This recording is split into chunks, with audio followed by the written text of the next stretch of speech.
Today, I woke up this morning and I was thinking about critical race theory. Critical race theory, there's a big debate going on right now about whether or not critical race theory should be taught in public schools or not. And I want to chime in on this debate and I want to link it back to Black wealth and Black economics and kind of give you a perspective on critical race theory and honestly why I truly don't care if critical race theory gets taught in public schools or not. I just don't care. And I'm going to explain why. We're going to break this down for you. Do me a favor, hit the thumbs up button, share, subscribe button. We're going to get started on the Black Financial Channel right now.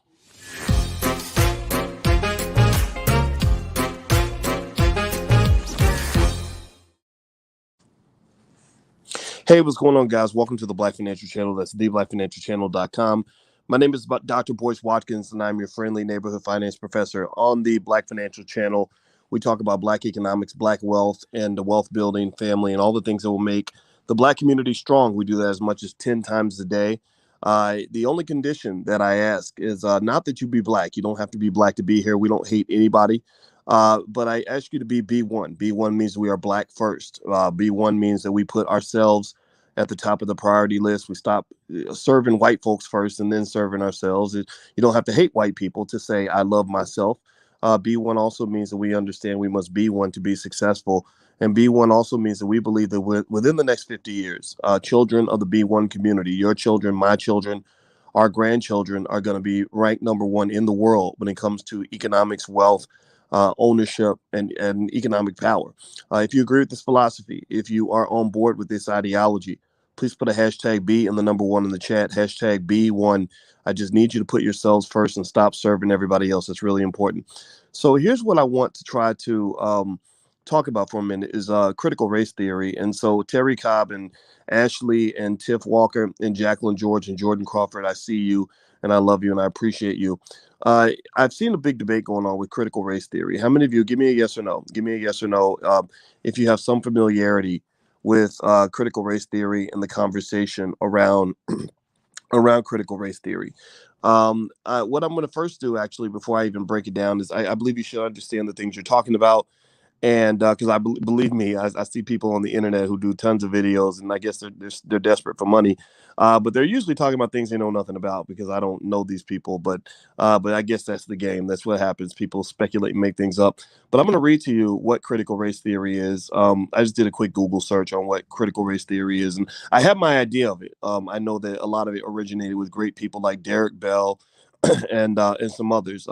In the 1970s, a lot of legal scholars, Derek Bell, Alan Freeman, Kimberly Crenshaw, Richard Delgado, Cheryl Harris, Charles R. Lawrence III. I'm reading names right here, Patricia J. Williams, etc. And so here's what this is a Wikipedia definition, so take it with a grain of salt, obviously. But what they were Roy L. Brooks in 1994 defined critical race theory as, quote, a collection of critical stances against the existing legal order from a race-based point of view. He was a co-founder of the theory. He defined it, Richard Delgado, sorry, a co-founder of the theory, defined it in 2017 as, quote, a collection of activists and scholars interested in studying and transforming the relationship among race, racism, and power. Um, and that's fine, right? You guys know that obviously I'm a critical race theorist in the sense that I understand. We know what white folks have done. We know what white folks have done. I told you guys I've been watching the John Singleton show Snowfall, and my wife, who's a full professor of social work, so she's a little bit to the left of me, but I appreciate ideas on the left of me, which is why I married a beautiful Black woman who happens to be a social worker, and I'm a finance professor, which I don't know if that makes me the capitalist bastard or not, but I'm not a pure capitalist because I know enough to know the flaws of capitalism. I'm reading up on Marxism. Karl Marx had a lot of great ideas, actually, and I encourage you to take a look at those ideas so you can sort of see the big picture. You can see the entire football field. But here's what I want to mention when it comes to critical race theory. Derek Bell, who was at Harvard Law School, was one of my great heroes. I just love this guy a lot, and I think that what he says is what he used to talk about and write about was great. Um, but with this debate about critical race theory, I think it's being just sort of happening the wrong way. This critical race theory conversation to me is a problem largely because it's a big distraction. It's a big distraction from what's really going on in America. Don't get me wrong. Again, I told you guys every day for 10 years, I've gotten on this channel and I have no problem talking about what white folks have and have not done. I've had no problem talking about how black people are being used by the existing systematic racist infrastructure. I've talked about both the Democrats and the Republicans using you as pawns for their own political agenda. I've talked about the racial wealth gap and why it was created from hundreds of years of people stealing your resources and creating laws against you, to put you in prison and things like that for no reason. I've joked, or not joked, but I've talked to you guys about the trauma of watching Snowfall with my wife, and both of us having grown up in the crack era. She grew up. My wife, just to give you background, she grew up in Gary, Indiana, which at that time was the murder capital of the earth. Why was Gary, Indiana, the murder capital of the world? Well, give me a yes or no if you think that that had anything to do with the drug trade. Give me a yes or no if you think that it had anything to do with the CIA dropping crack bombs in the black community.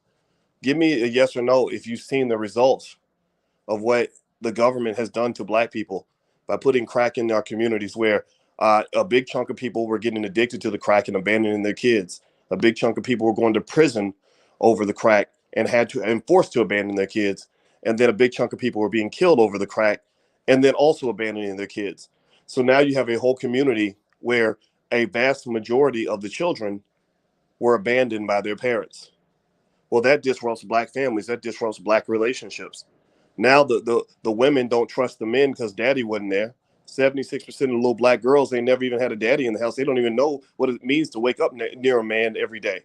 Right? That's odd for them. And then 76% of the boys don't know what it means to be a man. They don't have any idea on what daddy would do in this situation because they never got a chance to watch daddy day in, day out, 10, 15 hours a day. They saw their daddy maybe once every 3 or 4 weeks, but that ain't the same as having daddy right there every single day. Give me a yes or no if you understand what I'm saying. When I talk like this, people think I'm crazy because I'm talking about a world that many of you are not familiar with. I'm talking about a world that you deserved that was taken away from you because of the very same systematic factors that critical race theorists talk about. So I don't doubt critical race theory on the merits in terms of talking about systematic racism. At the very least, getting beyond this false belief about what racism is. A lot of people think racism is when a white lady, cuts in front of you in line in the grocery store, or we think racism is when somebody calls you the N word. I think Michelle Obama told a racism story about how a white lady cut in front of her and her girls when they were in line for ice cream. That's not racism. That's not racism. No, racism is systematic. Racism is a set of rules, laws, structures, and protocols that put white people ahead of black people. I don't care if you cut in line in front of me at the grocery store. I don't care if you call me the N word. I don't care if you don't like me because I'm black. Just cut the goddamn check and let's get it on. Let's get on with this. Write me that reparations check. That'll be $15.3 trillion, please. Write me that reparations check. And you can call me every name you want because you know what? Let me tell you a little secret, black people. This is a secret they don't tell you. It's all about power. See, when you start winning, they're going to hate you even more. When you really getting what you deserve, they're going to get madder at you. When you step in and say, do right by me, you better do right by me or I'm not voting for you. Oh, they're going to call you every name in the book. Oh, the Democrats were calling Ice Cube every name in the book. They were mad as hell at him because they said, wait a minute, you mean you asking black people to get something for their vote?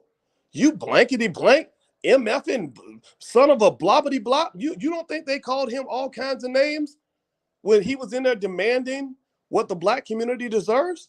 Hell yeah. Just know when you start winning, you're gonna have more haters than you ever imagined in your life. And if you can't stand the heat, then you need to stay up at the kitchen. Only winners are allowed in the kitchen. Only people who can stand the heat are allowed in the kitchen. Only tough people are allowed in the kitchen. Because if you are a sensitive little butterfly that's been trained to believe that you need white people to love you in order for you to feel successful, then the struggle really ain't for you. Power is really not designed for you. Black power is just probably not your thing. You probably want to go over to the minstrel show. Become a rapper. Just be a rap. Be like one of those rappers that can't spell their mama's name and throws all their money away and stays high on dope all the time. They'll love you for that. They'll pay you big money for that. Or go be a comedian that tells like jokes and stuff, and they'll like that because you're not a threat. Then you make them laugh, right? Go do something. Go just run up behind them and kind of do what they tell you. And then that way you'll be more comfortable because they'll love you. Then they'll tell you all kinds of, you know what you should do? You should probably go and become a high ranking official in the Democratic Party. Because you know what they'll do? They'll do for you exactly what they did for Stacey Abrams. They put Stacey Abrams on the cover of a magazine. Anybody see that picture where she was on the cover of some magazine, Vogue or something? And they're preparing her to look very gubernatorial or presidential, even, right? They had her looking very strong and masculine. Like she looked like she would really like, she looked like a strong king on the cover of that magazine, looking real big, buff and strong and standing up and chin up. And just go look it up. Look at, I forgot what the magazine cover was, but they'll do that for you, right? If you carry water for white people, you will always have a job. If you tell them what they want to hear, you will always have money in your pocket. If you do what they say, they will always say wonderful things about you. They will never say a negative thing about you. They will have your back. Here's where I want you to process this a little bit in terms of what I'm saying. And this is for all the Mark Lamont Hill types of the world who carry water for the white liberals and do very well because of that. I remember seeing Mark getting those $25,000 a week speak, 25, make it not 25, excuse me, not per, doing 3 or 4 speaking engagements per week, making $20,000 to $25,000 per engagement. I remember seeing that big money, and I said, "Damn, it's really lucrative to be down with white folks. Man, I wish white people liked me that much." I remember those days. I remember those days. And then I had to go do the hard work and learn how to build independent Black wealth and power, which led me to be even more disliked by white folks, which actually led me to be disliked by some of our poison-minded Black folks. But guess what? I've actually made a lot more money than Mark Lamont Hill, and I have a whole lot more power because I'm free and independent to do and say whatever I want to say. So I'm talking about the real power in America. I'm not talking about false power. I'm not talking about the illusion of power that you get when you have carried water and played ball and, and lined yourselves in what I call a political gang affiliated warfare that ain't got nothing to do with you as a Black person. It ain't got nothing to do with you Black folks, but we the first ones to line up and be good soldiers for everybody else. We good soldiers for everybody except ourselves. And I want to talk to you and help you understand why that's not the right strategy, why that's the strategy that's going to cause you to lose.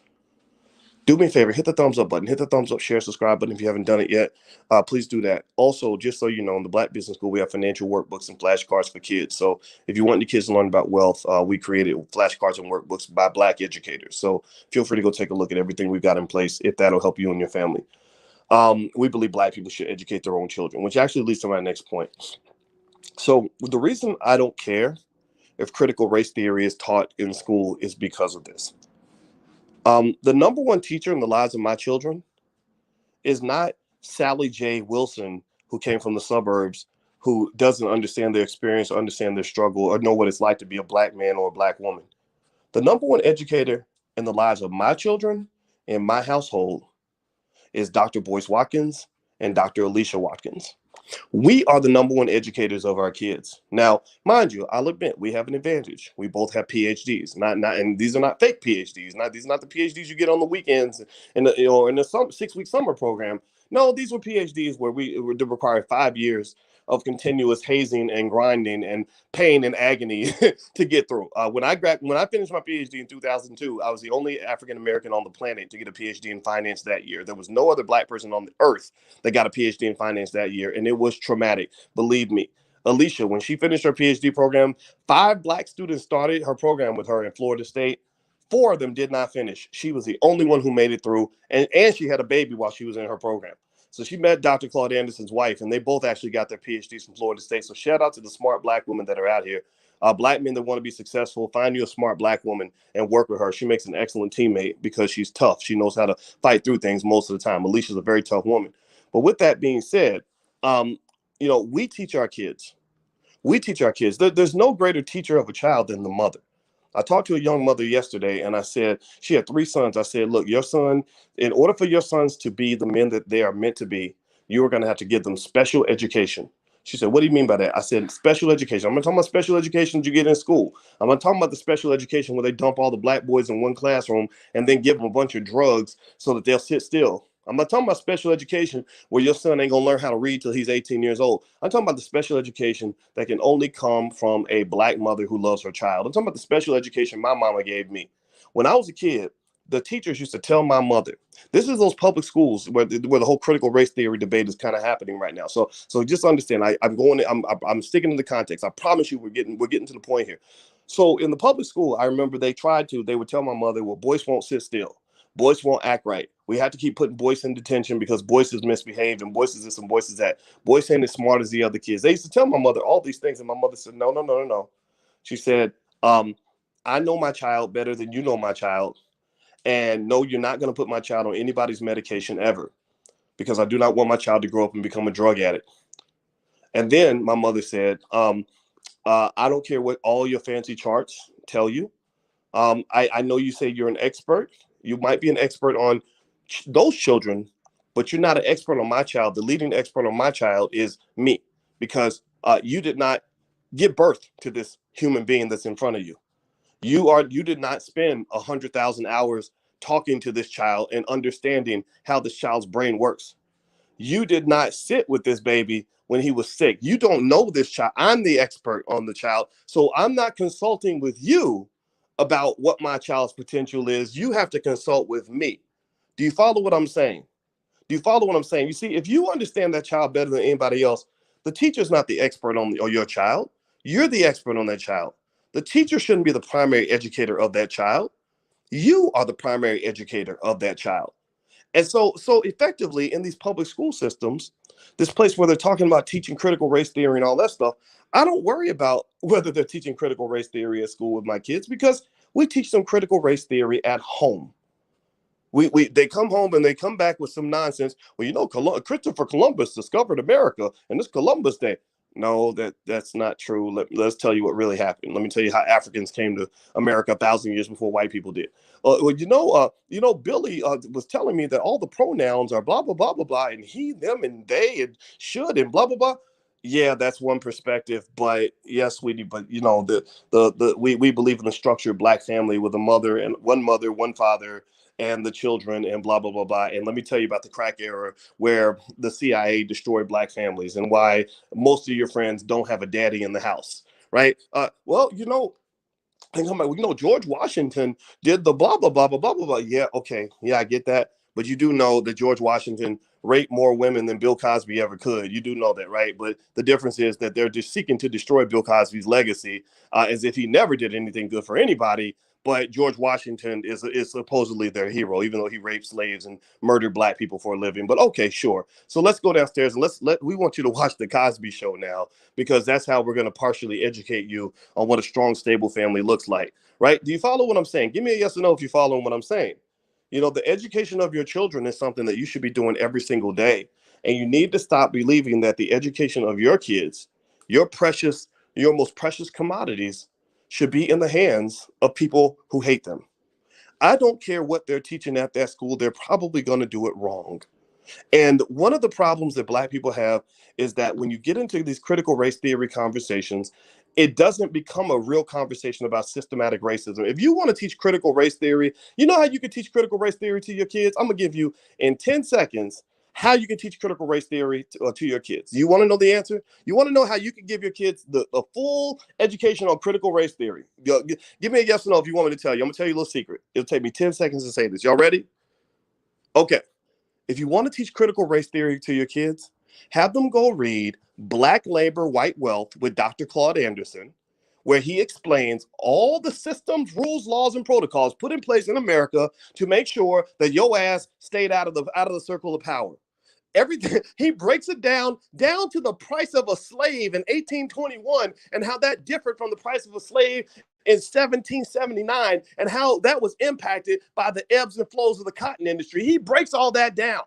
But yet these same people who talk about advocating for critical race theory, these same liberals that are supposed to be your friends, are telling you, oh, well, but we're not going to pay reparations. We're going to go study reparations. We need 7 years to decide if we've ever done anything wrong to Black people, to just make sure that we might owe y'all something. Are you kidding me? Are you kidding me? So it's the same liberals, the same Democrats or whatever, that got us lined up, fighting these little paper battles that could be resolved in about 10 seconds of common sense, are the same ones who won't write you a check and won't shift the economic power in your hands. Do you understand? Give me a yes in the chat if you get what I'm saying, please. Do you understand that the reason they keep you caught up in these superficial battles, these social battles, is because they don't want you thinking about the economics. They don't want you thinking about the fact that when Alicia and I went through on a cruise tour through downtown Chicago, we saw about probably 300 built skyscraper buildings that had to have been worth 1, 5, 10, even $20 billion each. And I said, babe, can you imagine if there was a law passed that forced them to give black people in Chicago control over even 20 or 30 of these multi-billion-dollar buildings and all the revenue that comes with that? Can you imagine what would happen? You mean white people sitting on all this wealth and all this power, and they got y'all fighting over nonsense. They got y'all fighting over everything but the money. They'll talk to you about everything but the money. They're, well, don't look over here. The money's for grown folks. We want you to look over here at the kiddie table. They got you eating, you go to a restaurant and they got the good menu for the adults. That's where they got the lobster, with the steak, the filet mignon, and and all this other stuff, right? The truffles